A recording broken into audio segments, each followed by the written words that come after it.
எல்லாம் நீங்கள் சொன்னேன் காட்டும்.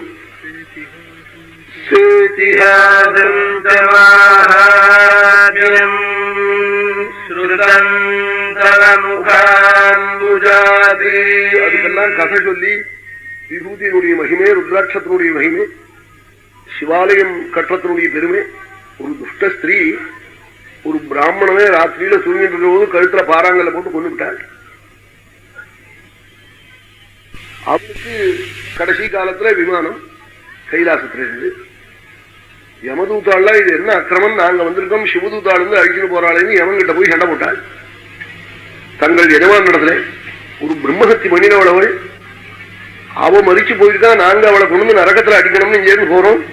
பரமேஸ்வரன் அங்கிருந்து விமானம் அனுப்பிச்சு கைலாசம் அழிச்சுட்டு போறாளே, இது என்ன அக்கிரமம்னா?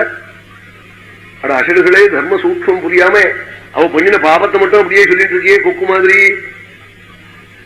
சொன்னாள். பின்ன என்ன, அவ எந்த கல்லால இந்த பிராமணனை கொன்னாலோ அந்த கல்லை எடுத்து ஒரு சிவாலயத்துல சிவலிங்கத்துக்கு அடியில ஆதார சிலையா வச்சுட்டாளாம். அவன் கையால கொண்டு போய் போட்ட கல்ல, அந்த புண்ணியம் அவளை கொண்டு போய் கைலாசம் அழிச்சுட்டு போயிட்டுறாங்கிறாள். இப்படி எத்தனையோ பெரிய பாபம் பண்ணிடுவாள், ஒரு சிவாலயத்துக்கு ஒரு கல் கொடுத்துட்டா. இதான் பகவத் காருண்யம்னு. பகவானை தவிர அப்படி ஒருத்தன் பண்ணுவனும். அவன் ஒரு கல்ல மேல விட்டு எறிஞ்சா அவனை 7 வருஷம் தண்டிக்கணும்னு கேஸ் கொடுக்குறோம். ஒருத்தனை கொன்ன ஒரு ஸ்திரீக்கு கைலாசம் தான் பகவத் காருண்யம். எப்படியாவது தர்மத்துல ஈடுபட்டா போரும் சித்தம். அவ எறிஞ்ச கல்லு ஒரு சிவாலயத்துல வந்துடுதுன்னு உபதேச காண்டத்துல போய் சொல்றாள். ரிஷியெல்லாம் சொல்றாள். ஆச்சரியப்படுறாள், என்ன இப்படி இது அக்கிரமமா இருக்கேன்னா பகவானுடைய கருணைன்னா பின்ன என்ன அர்த்தம்னு கேட்டாள்.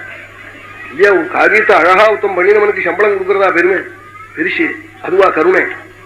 மாப்பிளைக்கு வரதட்சணை கொடுக்கறதா கருணை? கொடுக்கலன்னா கிண்டால் அடிக்கிறான் பொண்ணே, அதுக்காக கொடுக்குறேன் பயந்து. இதுதான் கருணை. இதான் பகவானுடைய காருண்யம்னு கருணையினுடைய பெருமையை சொல்ற போது இப்படி போய் சொல்றாள். தர்ம சூட்சம். அதனாலதான் தர்மசிய தத்துவம் நிஹிதம் குஹாயம். தர்ம தத்துவம் எங்கேயோ கிடக்கு. அத மகான்கள் சொல்றதுதான் தர்மம்னு நீ தெரிஞ்சுக்கணும். தர்மமே நேரம் வந்து சொல்லாது, சொன்னாலும் காக்காதேன்னு விட்டாள். தர்மத்தை அனுஷ்டிக்கிற பெரியவாள் வாக்கால எது நல்லதுங்கிறாளோ அதை கேளு. நஹி தர்மா தர்மம் சரதாவாம் ஸ்வயிதி நதேவா நகந்தர்வா நபிதர இத்யாசக்ஷதே அயம் தர்ம அயம் அதர்ம இதி யம் கிரியமாணம் ஆரியா பிரசம்சந்தி தர்ம யம் நிகர்ஹந்தே சோ தர்ம.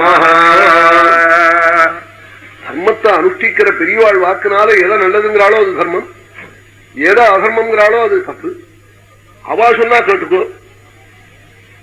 வேற நகி நகந்தர்வான் அபிதரை தியாச்சதே நதேவா நபிதரை தியாச்ச. கந்தர்வாளோ தேவதைகளோ பிசுக்களோ நேர வந்து சொல்ல மாட்டாள், சொன்னாலும் காக்காதேன்னுட்டாள். தர்மத்தை அனுஷ்டிக்கிறவாள் சொன்னா கேளுன்னுட்டாள். அவா சொன்னாத்தான் தர்மம் அதுன்னுட்டாள். அப்படி தர்ம தத்துவம் இங்கேயோ போய் கிடக்கு. அதெல்லாத்தையும் தான் புராணங்கள்ல போய் சொல்றாள்.